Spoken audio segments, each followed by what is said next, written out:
Welcome back, everyone. J-Bone here for Smash This Podcast. Doing this week's review for Global Force Wrestling Impact on Pop for October 5th. So this is Fallout from Victory Road from last week, and this is all now we're on the road to Bound for Glory. And it's gaining speed quickly. We're setting up matches. We got rivalries still intact. And it was a solid episode. Sometimes Fallout episodes lose steam. Not everything was great in the episode, but I'll tell you what. Well, the episode started out with a little tribute to Lance Russell, which was nice to see, and also a Pray for Vegas thing came across the screen. That was also very nice to see. Good to see. Two brands, at WWE and GFW. Both having a moment, a little time on TV to give a tribute to those lost in the tragedy from that shooting in Vegas. Just tragic. So yeah, nice to have that start to show out. So the champ comes down with Adonis, Eli Drake. Man, the more I see him every week, Eli is just gold.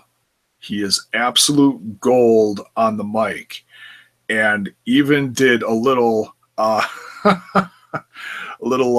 feel like it was a little personal tribute to the fallen sick Ric Flair. When he did the gravy train on the jacket. That was hilarious. And even his little Eli cakes that he's going to build in Slamtown after he defeated Johnny Impact. Oh, man. Just that whole promo was just gold. And then he sets up the match between Adonis and Garza Jr. Garza Jr., of course, was the surprise. Nice match, decent match going on. Garza Jr. always losing his pants. It's crazy. Chicks dig it, though. Wow. The chicks are digging it. I think they were more excited for Garza taking off his pants.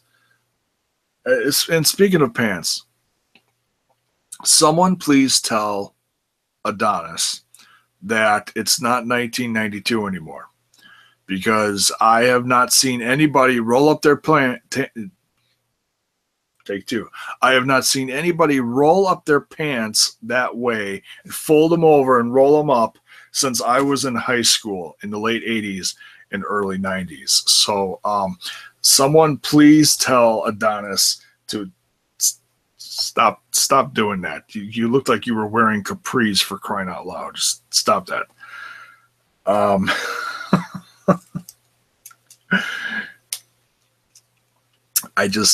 couldn't. I had to comment on it. I had to. I have never seen that cracked me up. I have watched the promo a couple times, but every time they showed Chris Adonis's pants, I couldn't help but snicker a little bit. I was like, no, stop that.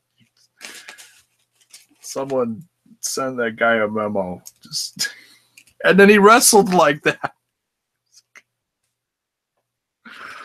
I don't know if is that coming back into fashion? Is that a thing again from 25 years ago to roll the pants up so like above your ankle?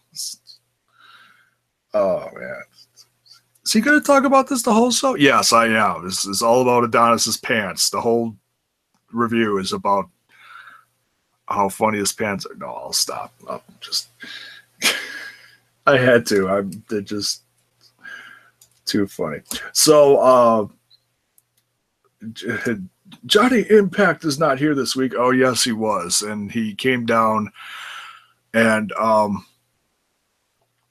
kicked Adonis's ass, but at the same time infuriated Garza Jr. for interfering in the match. And that seemed like a little bit of a whoops at first, but Johnny just being upset and just fighting mad against the world because of what happened to him last week, and decides to fight everyone and anyone's security. Cornette comes down.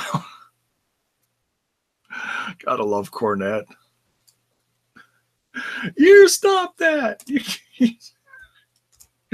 You stop that right now. And then eventually, in the midst of all this, sets up a number one contendership match between Garza Jr.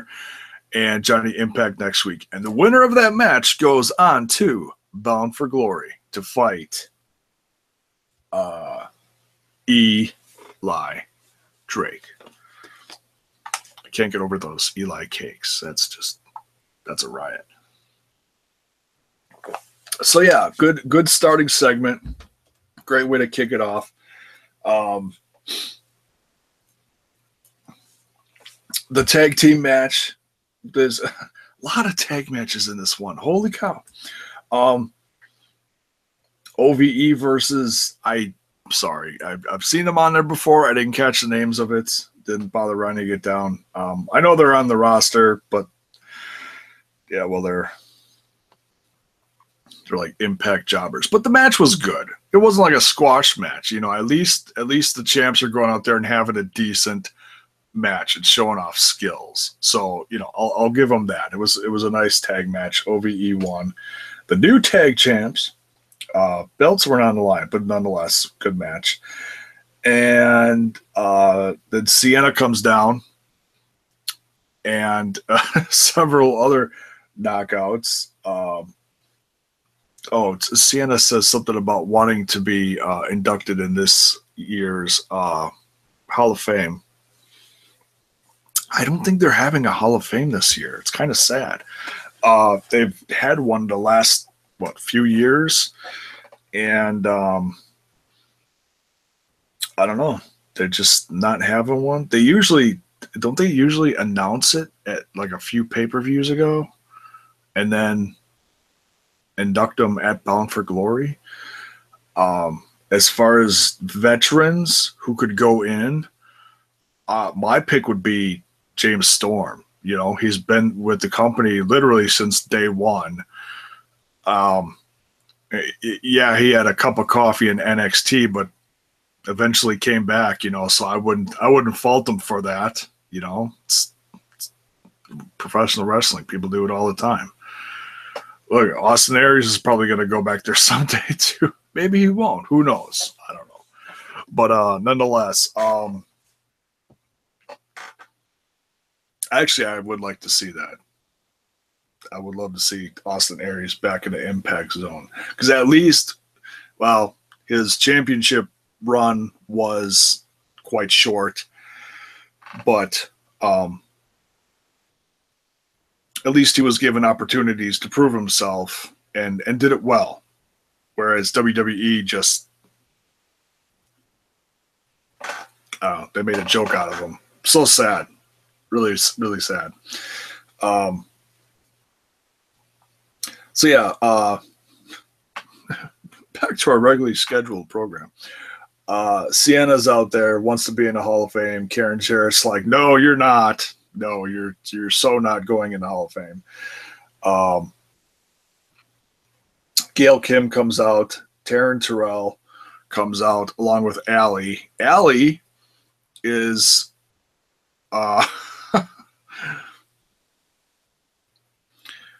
where do I start with this? It was comical. The segment was comical because my first thought was, and this is before I watched it, when I was doing the review of Lucha Underground with Chris Phoenix, while on the review with me had Impact on in the background.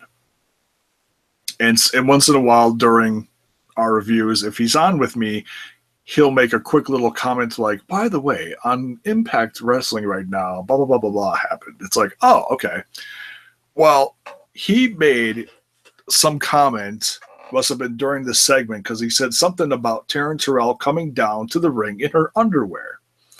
And I was like, he's like, is that what she does now? I'm like, yeah, I think this was just ended. And, and then, I actually later that night and rewatched it today before I'm doing this, watched the segment again.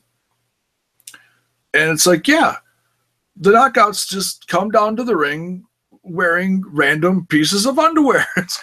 Allie's wearing some big pink bra. Taryn Terrell's wearing, oh dear God, some little pink thong, black tutu, and blue bra. It's like, what? Did you just, okay, open the drawer, grab, pull this up. Okay, I'll wear this. It's like, no, don't get me wrong. I just found it funny. They are great wrestlers. They're gorgeous. Just, if you're going to come down to the ring, put on something I don't know, just the blue bra, the black tutu, and the pink thong. Just, it was like, wow, Taryn, you're just all over the place since you've come back. I hope everything's okay. History lesson. Oh my God.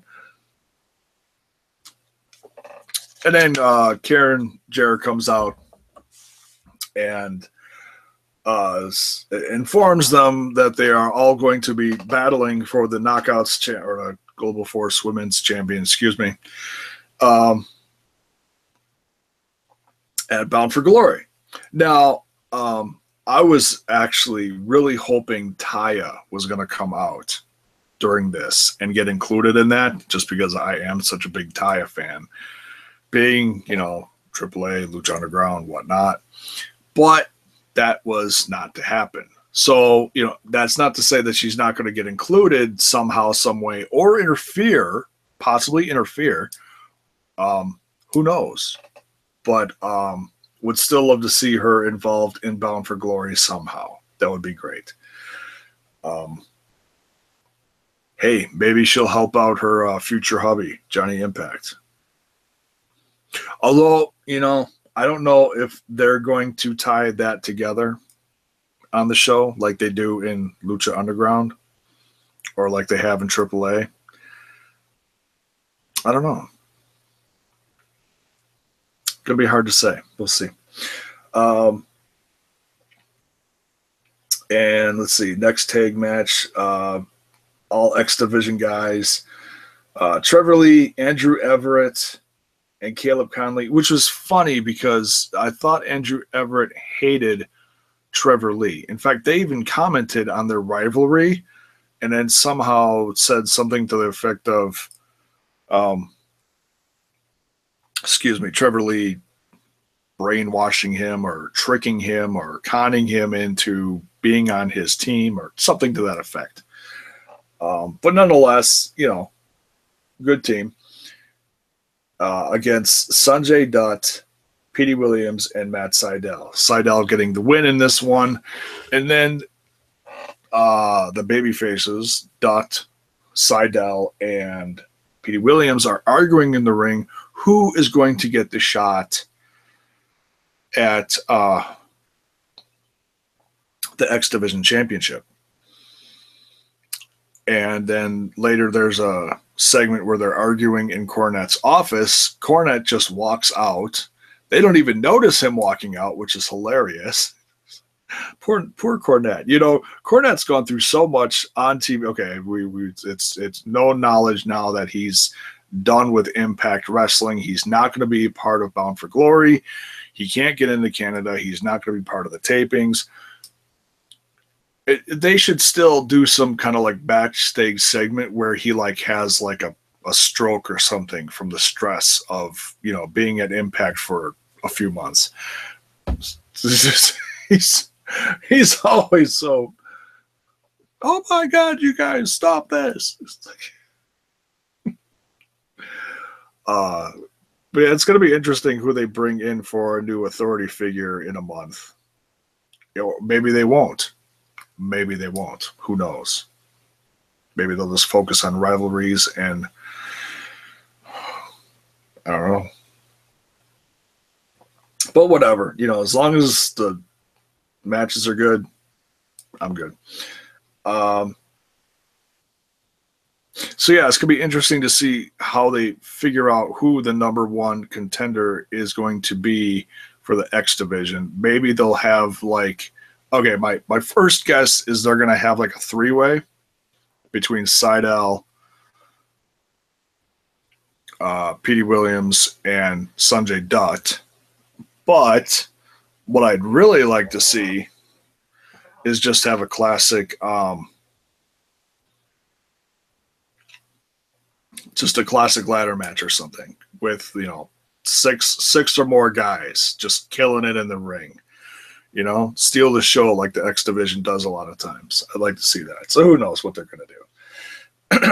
But whatever they decide to do, I'm sure it'll be great. And this thing going on between Moose and Lashley, that segment was comical. How Moose goes into the American Top Team and gets his ass kicked and gets thrown out. I'm sure that's going to lead to a match at Bound for Glory, but just how they're doing it is like, oh, man. Poor Moose. And then the last match, Tejano and Phantasma versus EC3 and James Storm, along with a little interference from Pagano. Solid match. Solid tag match. It's, I've said this a few times since the inclusion of AAA guys on the show.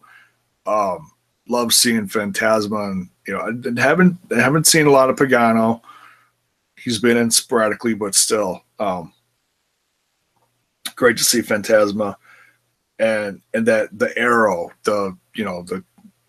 it's called several different things. The diving out of the ring. Phantasma is probably, in my opinion, the best dive guy out of the ring. The arrow,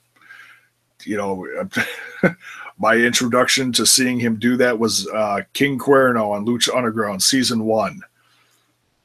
And just floored me every time he dove outside the ring. Just felt like he flew like 20 feet.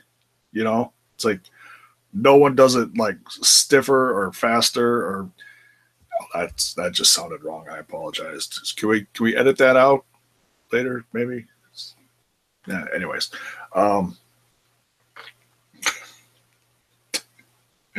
shut up. It's late. Give me a break. My goodness. Great move from Phantasma. Tejano and Phantasma winning that one with some help from Pagano. Loving the rivalry between they're almost calling it like Team Impact against Team AAA. And what I would love to see come out of this is a classic like bull rope match between Tejano and James Storm. I would love to see that. Assuming they're going to get involved somehow. Maybe they will do a team thing. I don't know. But if we do get a one-on-one, I really want to see James Storm against Tejano. Those two could just put on a slobber knocker. Would love to see it. So yeah, solid episode.